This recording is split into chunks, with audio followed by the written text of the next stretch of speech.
In the last video, I talked about how I developed a daily schedule to give myself self-care and healthcare, and how that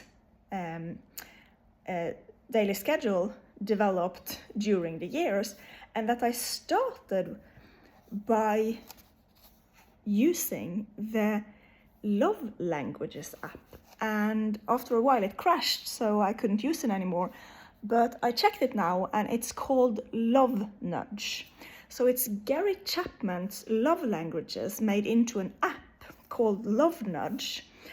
And that was great to use for self-care, even though I didn't have a partner to use it together with.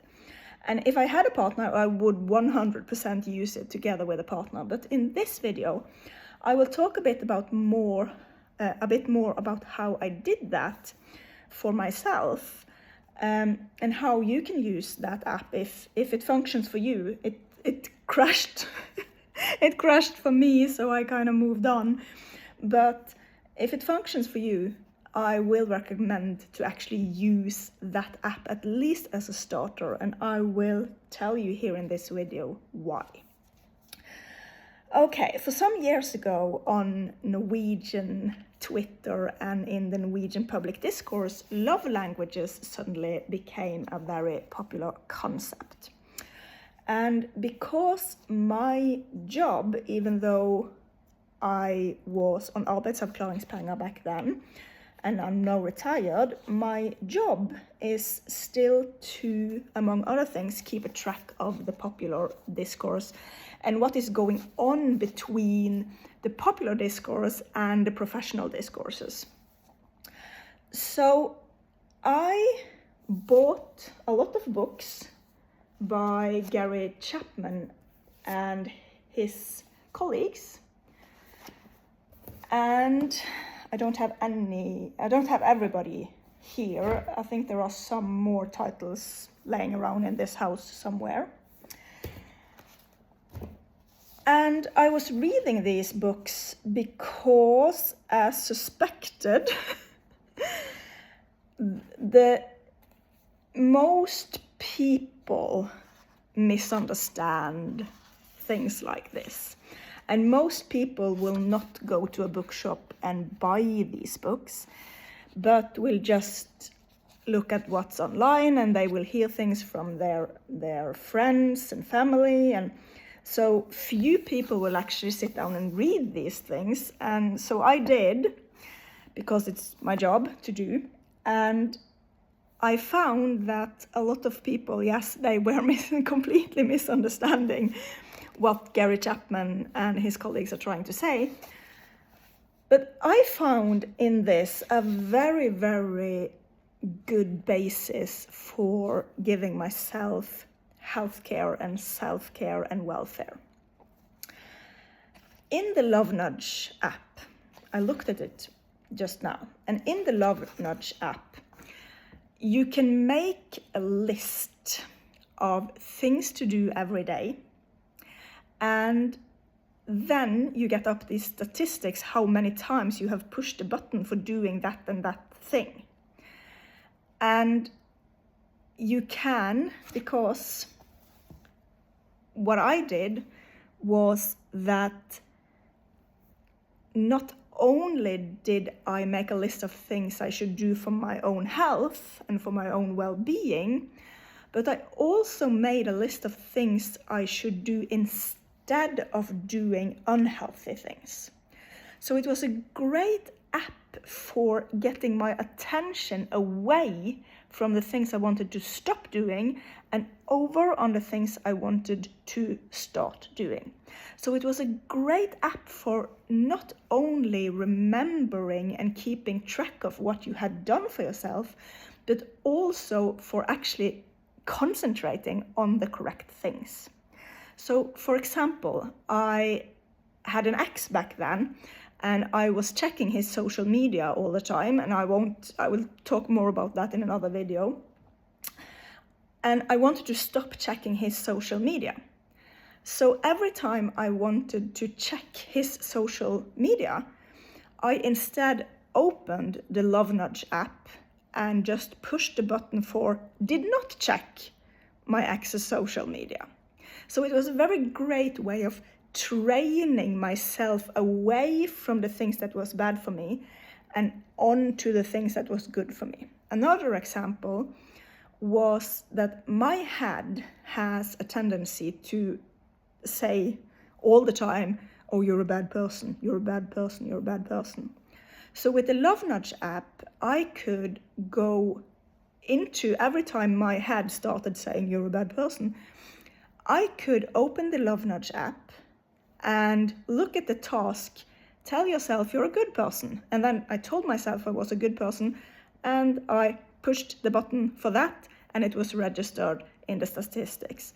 So that app was so great for actually training my own mental health and for training my capacity to do more of what was good for me, for my mental health and for my body, and do less of what was bad for me.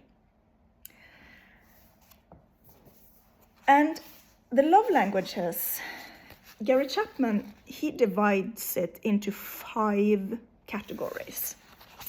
And these 5 love languages, they are words of affirmation, quality time, receiving gifts, acts of service, and physical touch.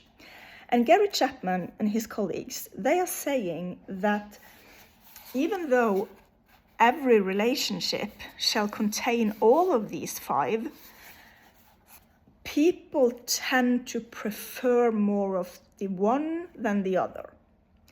And they also provide you with tests, and you can take tests online and so on. But what I found when reading these books was that this is actually a description of what a human being needs, not from their partner, but always. So, because you do physical touch, and in my daily schedule to help myself, I translated physical touch into meaning everything good I did to my body directly. And then I translated acts of service into housework and things I needed to do. Receiving gifts, I translated into doing hobbies and also actually buying myself gifts, but also giving myself, time to look at a TV show or something I enjoyed receiving. And then quality time, I translated into meaning meals, meditation, sitting in my garden and so on. And then words of affirmation, I translated into what I just said, that when my head was starting repeating this annoying, oh, you're a bad person, I stopped that by actively saying to myself, I'm a good person.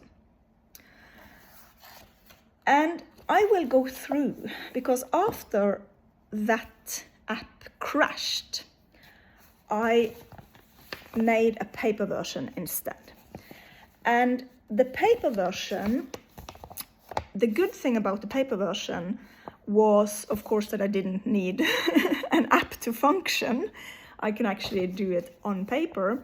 But the bad thing about the paper version was, of course, that it wasn't as good as this concentration, this training of using my attention not on that, but on that instead. So for training myself and my concentration and my attention, the Love Nudge app was perfect. But here, and I will now go through what's on this list to explain a bit more how I translated these love languages into self-care and healthcare for myself. So even though I didn't have the app anymore, I still had the daily list of what I was going to do. And now, this is a fairly old version I found. At one point, I have printed this out and just forgotten to use it or something. So what's on this list is a lot of things I still do, but there is also some things on this list I'm not sure what I meant with it, but I'm going through it to make this more concrete, what I was doing. So I used the 5 categories and still had, it was the same list as on the app, or at least similar as on the app.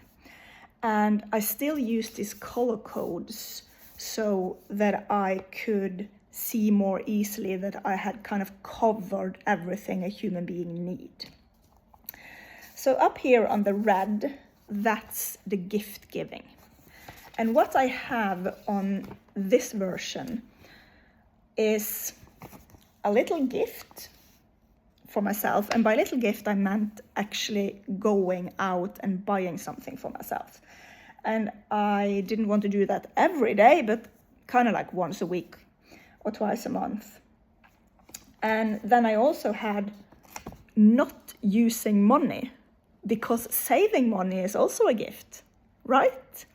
So I could use money on myself, or I could save money for myself. And that's both things a gift.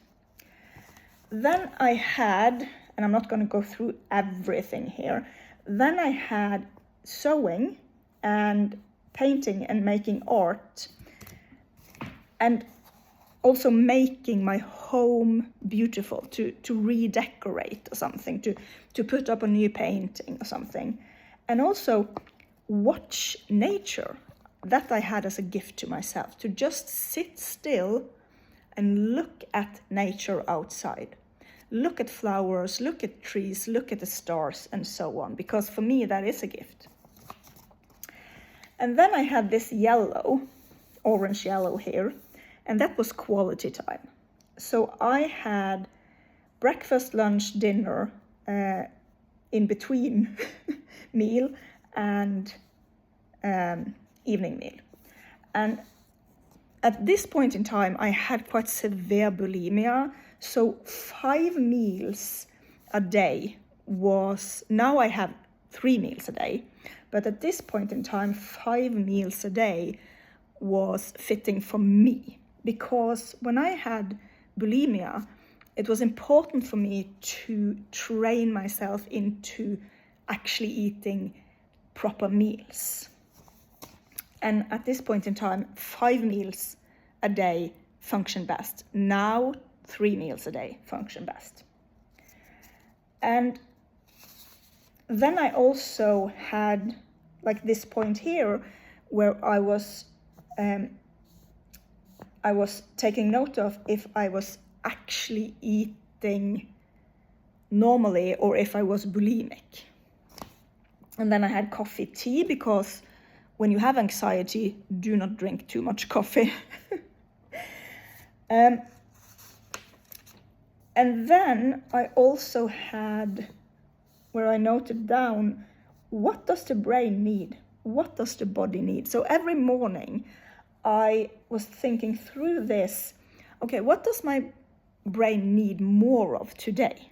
And then I could look at the statistics and see, okay, I meditated the 3 previous days.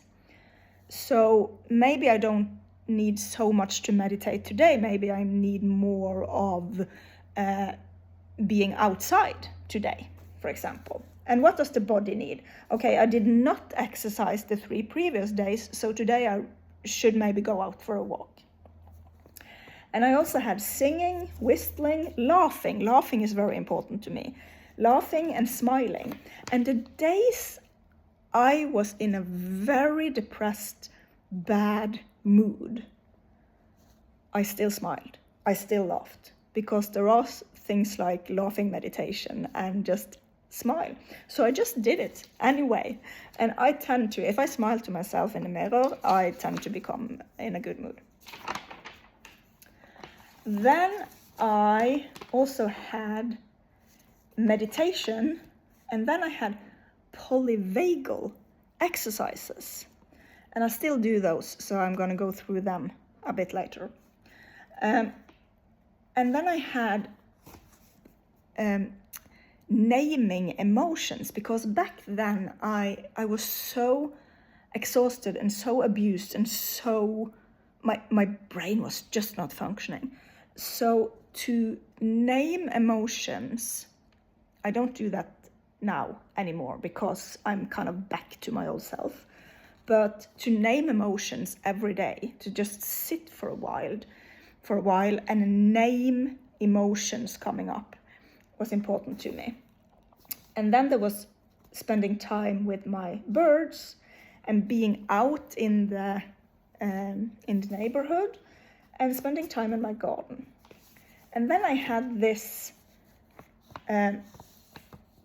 list of housework. So, and this was the services in the love languages. And there are some markings here because I didn't have to clean my bathroom every day. I didn't have to clean my bedroom every day. So this was kind of more like 1 day a week thing. And down here, and I'm a bit unsure why this is. Okay, so I have mixed it up a little bit, but I think the green one here is words of affirmation and the yellow one was quality time. So words of affirmation were the green one. And then I have this rubric here that says I love. And I think that was just me sitting and mentioning things I liked and I enjoyed, instead of constantly having to focus on doing stuff for other people, just to live for other people. I had every day I was to say something to myself that I enjoyed, so that I didn't say, and that was actually kind of hard back then, because I was so used to believing that what I enjoyed was what other people enjoyed. So if a friend of mine wanted to go shopping, I would also say, yeah, I like shopping too, just because I kind of had to please other people all the time. So it was important for me to sit there and think about, but what do I enjoy? Do I enjoy shopping? Yeah, sometimes I do. And then I had this yes and no. I was training myself, again, as words of affirmation. I was training myself in saying yes to things I wanted to do and no to things I didn't want to do, or yes to things that were true and no to things that were untrue, and so on.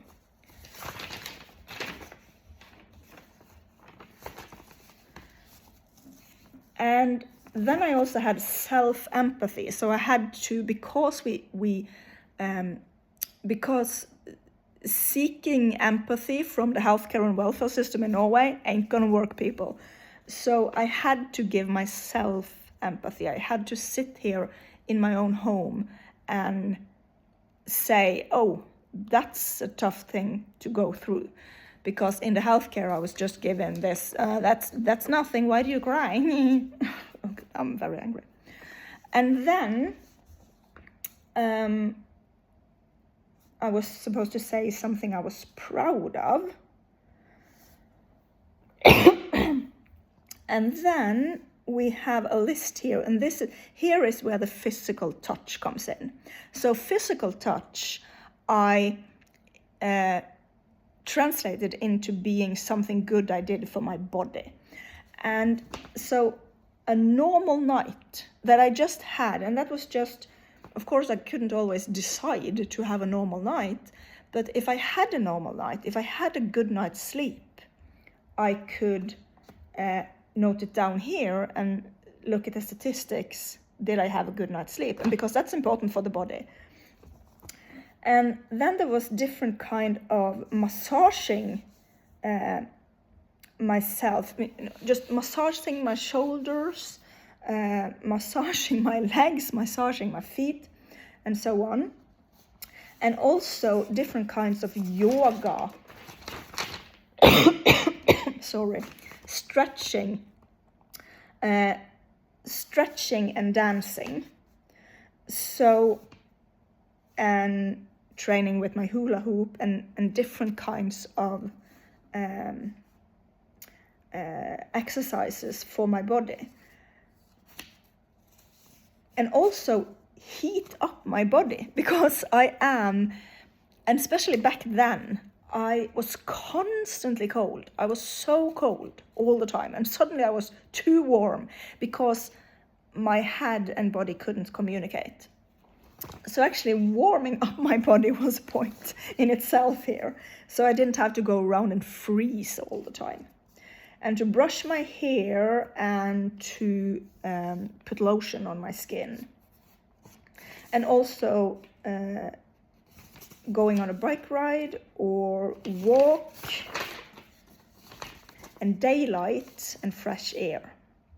And then I also noted down that I took my medications and vitamins and so on.